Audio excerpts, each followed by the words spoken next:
Hello everyone, welcome to health and beauty with Huma. जैसे कि last video में मैंने आप लोगों को अल्सर की डिटेल्स बताई थी कि अल्सर क्या होता है, अल्सर कितने प्रकार का होता है, अल्सर के कारण और लक्षण क्या होते हैं, अल्सर की रोकथाम कैसे करें। इस वीडियो में मैं आप लोगों को बताने वाली हूँ कि अल्सर के इलाज में आपका खान पान कैसा होना चाहिए। और अगर आप अल्सर की डिटेल्स वाला वीडियो देखना चाहते हैं तो उसका लिंक मैं डिस्क्रिप्शन बॉक्स में दे दूंगी, आप जाके देख सकते हैं। तो चलिए अब वीडियो स्टार्ट करते हैं। लेकिन उससे पहले मेरे चैनल को अगर अभी तक आपने लाइक और सब्सक्राइब नहीं किया है तो प्लीज़ लाइक और सब्सक्राइब ज़रूर कर लीजिएगा, क्योंकि बहुत मेहनत से आप लोगों के लिए वीडियो बनाती हूँ और इस तरह की जानकारी वाली वीडियोस आप लोगों के लिए लेके आती हूँ। तो चलिए अब शुरू करते हैं। अल्सर के इलाज में खान पान का बहुत अहम रोल होता है। जब कोई भी अल्सर का पेशेंट अपने खान पान का ध्यान रखता है तो वह एक सामान्य व्यक्ति की तरह ठीक रहता है। लेकिन जहाँ वह अपने खान पान में थोड़ी सी भी लापरवाही करता है तब अल्सर के घाव दोबारा उभर आते हैं और तकलीफ बहुत ज़्यादा बढ़ जाती है। डॉक्टर्स का भी यही कहना रहता है कि इस बीमारी में परहेज सबसे ज़्यादा इम्पॉर्टेंट है, जो शायद अल्सर के पेशेंट को काफ़ी लंबे टाइम तक करना पड़ता है या कभी कभी लाइफ टाइम। तो चलिए आप बताते हैं कि अल्सर में आपका आहार कैसा होना चाहिए। भोजन थोड़ा थोड़ा कई बार में करें, साथ ही संतुलित आहार का सेवन करें। एक बार में ही ज़्यादा पेट भर के भोजन बिल्कुल न करें। अपने आहार में फलों, सब्जियों, साबुत अनाज और लीन प्रोटीन को शामिल करें। ऐसे खाद्य पदार्थों से बचें जो आपके लक्षणों को ट्रिगर करते हैं, जैसे मसालेदार या अम्लीय और वसायुक्त खाद्य पदार्थ जो लक्षणों को बढ़ा सकते हैं, आपकी तकलीफ को बढ़ा सकते हैं। और नियमित भोजन और समय पर भोजन करने से एसिड उत्पादन को नियंत्रित करने में मदद मिल सकती है। तो चलिए अब बात करते हैं पेट के अल्सर को ठीक करने के लिए चुनने और परहेज करने योग्य खाद्य पदार्थ कौन कौन से हैं। पेट के अल्सर से निपटने के दौरान आपकी पसंद का भोजन उपचार को बढ़ावा देने और लक्षणों को प्रबंधित करने में महत्वपूर्ण भूमिका निभा सकता है, जबकि कुछ खाद्य पदार्थ आपके पेट की परत को शांत करने में मदद कर सकते हैं और कुछ खाद्य पदार्थ जलन और परेशानी को बढ़ा सकते हैं। यहाँ उन खाद्य पदार्थों का विवरण दिया है जिन्हें शामिल करना और जिनसे बचना चाहिए। तो पहले बात करते हैं अल्सर में चुनने योग्य खाद्य पदार्थ। पहला, उच्च फाइबर वाले खाद्य पदार्थ जैसे साबुत अनाज, फल, सब्जियां, फलियां, इस टाइप की चीज़ें चुनें। ये खाद्य पदार्थ फाइबर से भरपूर होते हैं जो स्वस्थ पाचन में मदद करते हैं और जलन पैदा किए बिना तृप्ति की भावना को बढ़ावा दे सकते हैं। दूसरा है दुबले प्रोटीन। दुबले प्रोटीन यानी लीन प्रोटीन, ये दुबले स्रोतों जैसे एस को शामिल करें। त्वचा रहित पोल्ट्री, मछली, टोफू और फलियां जैसे प्रोटीन के कम स्रोतों को शामिल करें। इन्हें पचाना आसान होता है और पेट में एसिड बनने की संभावना कम होती है। तीसरा, गैर खट्टे फल, मतलब जो फल खट्टे ना हों, जैसे केले, सेब, नाशपाती और खरबूजे। इस तरह की चीज़ें पेट के लिए कोमल होती हैं और अत्यधिक एसिड उत्पादन के बिना आवश्यक विटामिन और पोषक तत्व प्रदान कर सकते हैं। इनसे अल्सर की प्रॉब्लम में काफ़ी फायदा पहुंचता है।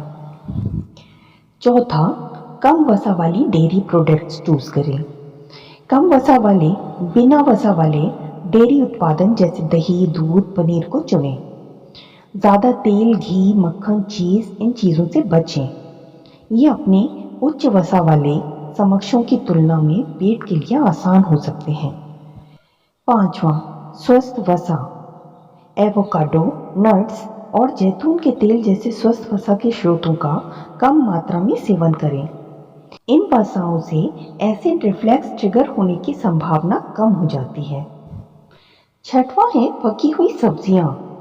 पकी हुई सब्जियां आमतौर पर कच्ची सब्जियों की तुलना में पचने में आसान होती हैं। ज़्यादातर अपने आहार में ऐसी सब्जियों को शामिल करें जिन्हें भाप में पकाया गया हो या बॉयल किया गया हो। यह आपके पेट के लिए बहुत ही फायदेमंद साबित हो सकती हैं। अगला है दलिया। सादा और बिना स्वाद वाला दलिया एक अच्छा विकल्प है, क्योंकि यह घुलनशील फाइबर प्रदान करता है और पेट को आराम देने में मदद कर सकता है। यदि आपको सादा दलिया पसंद नहीं आता तो आप मीठा दलिया भी खा सकते हैं हल्की शक्कर डाल के, लेकिन नमकीन दलिये से परहेज करें। अब बात करते हैं अल्सर में परहेज करने योग्य खाद्य पदार्थों की। पहला है मसालेदार भोजन। मसालेदार भोजन पेट की परत को परेशान कर सकते हैं, इसलिए गरम मसाले, मिर्च या भारी मसाले वाले व्यंजनों से बचना सबसे अच्छा विकल्प है। खट्टे फल। खट्टे फल खाने से परहेज करें, जैसे संतरा, अंगूर, नींबू या कोई और अन्य खट्टे फल। यह पेट के एसिड को बढ़ा सकते हैं और आपकी परेशानी, तकलीफ और लक्षणों को भी बढ़ा सकते हैं। तीसरा है टमाटर। टमाटर या टमाटर से बनी हुई कोई भी चीज़, यह अम्लीय होते हैं और असुविधा में योगदान कर सकते हैं और आपकी तकलीफ बढ़ा सकते हैं। चौथा है तले भुने और वसा युक्त खाद्य पदार्थ। उच्च वसा वाले खाद्य पदार्थ पचने में अधिक समय लेते हैं और एसिड रिफ्लक्स को ट्रिगर कर सकते हैं। तले हुए खाद्य पदार्थों, मांस और वसा युक्त चीज़ों से बचें। पांचवा है कैफीन। चाय, कॉफ़ी या अन्य कैफीन युक्त पेय पदार्थ एसिड उत्पादन को तेजित कर सकते हैं। कैफीन युक्त पेय पदार्थों से बहुत परहेज करें। छठवां, कार्बोनेटेड पेय पदार्थ। सोडा और स्पार्कलिंग पानी सहित कार्बोनेट पेय पदार्थ जैसे कोल्ड ड्रिंक्स गैस और सूजन को बढ़ा सकते हैं। सातवां है अल्कोहल। शराब पेट की परत को परेशान कर सकती है और पेट के एसिड उत्पादन को बढ़ा सकती है। शराब के सेवन से बचें। आठवां है पुदीना। पुदीना भी अल्सर में नहीं लेना चाहिए, हालांकि यह सुखदायक लग सकता है। पुदीना निचले एसोफेजियल स्फिंक्टर को आराम दे सकता है, जिससे पेट में एसिड की कमी हो सकती है और पेट का एसिड अन्न प्रणाली में प्रभावित हो सकता है। लेकिन इसका मिंट आपके पेट की परत पर थोड़ी सी चिनमिनाहट मचा सकता है। नवा है प्रसंस्कृत मांस।